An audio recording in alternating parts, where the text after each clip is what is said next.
Hi friends, మీ అందరికీ శుభోదయం, good morning, నమస్కారము.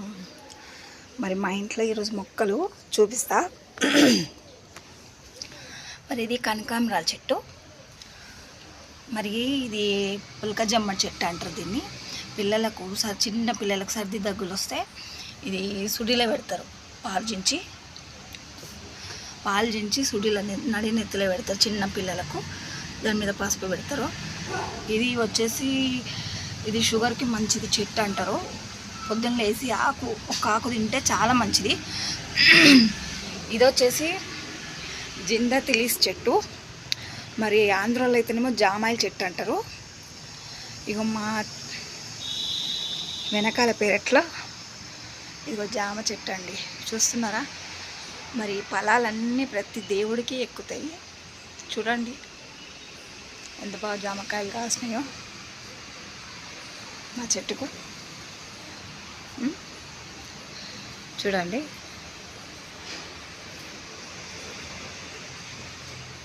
మరి వచ్చేసి ఇక్కడ బొప్పాస్ పండు ఉంది. ఇది పొప్పడి చెట్టు. ఇది వచ్చేసి చెమేలి పూలు అంటారు దీన్ని, చూస్తున్నారా? చెమేలి పూలు.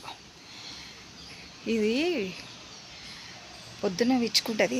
మొగ్గలు ఉంటేనేమో సాయంత్రము చాలా స్మెల్ వస్తాయి.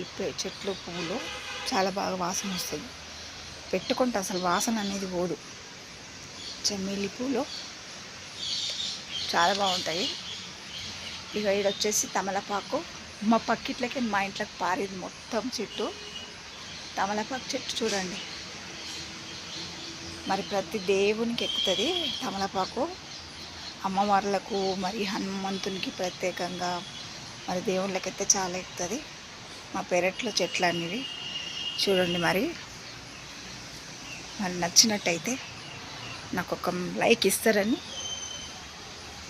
ఎదురు చూస్తుంది. మీ రాని ఏఆర్కే రాని. మరి జామకాయలు కూడా చూడండి.